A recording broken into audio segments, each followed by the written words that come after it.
I think film trilogies are a good way of looking at that. Like you can have, take Star Wars, right? Like, I mean, everyone's going to debate this, but you take A New Hope, obviously brilliant. Empire Strikes Back, it's almost like do the second film and you don't remember what made the first one great. And then obviously Return of the Jedi is actually, no, we remember what made it great because the second film wasn't quite as good. And these are the things we did wrong. I asked Ralph McQuarrie about that. Really? Yeah, because he had, been a key on all three.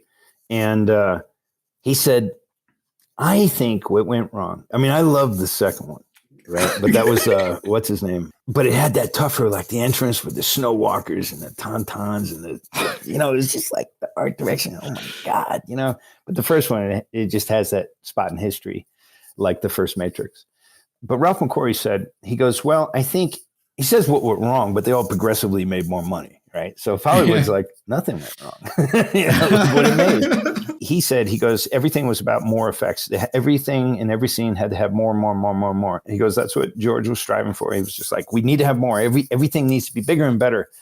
And he goes, I'm not sure that was the right answer, And Ralph was a really smart guy. I was like, well, what kind of power did the TIE fighters and the X-Wings fly on?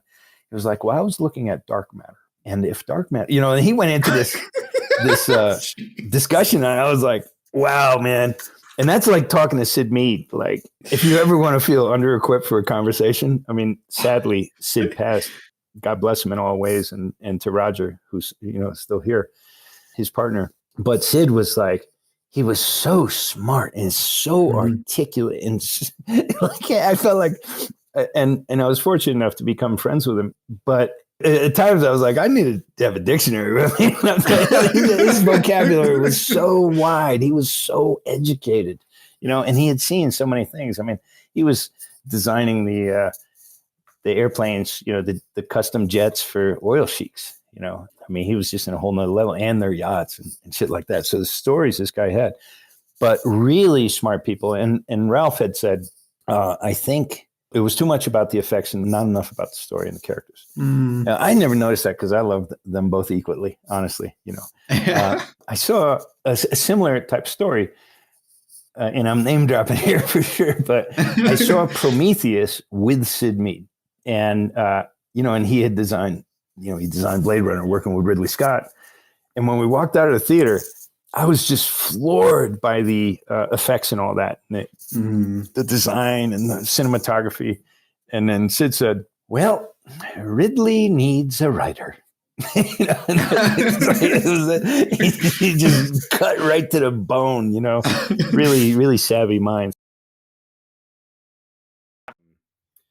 I thought with Star Wars, it was kind of a huge missed opportunity.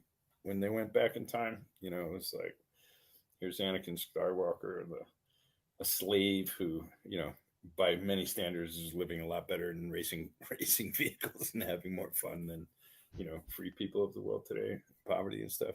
So it was a little hard to get your head around the believability of that world. But I think the possibility is great, and I'd love to see it in a lot of things. It's just sad that the execution has so often been a letdown. Star Wars, you thought Darth Vader was the big guy, but you find out the Emperor is even worse. And then you find out the Emperor is kissing ass to this big giant who looks like a gray alien, at least in the last one.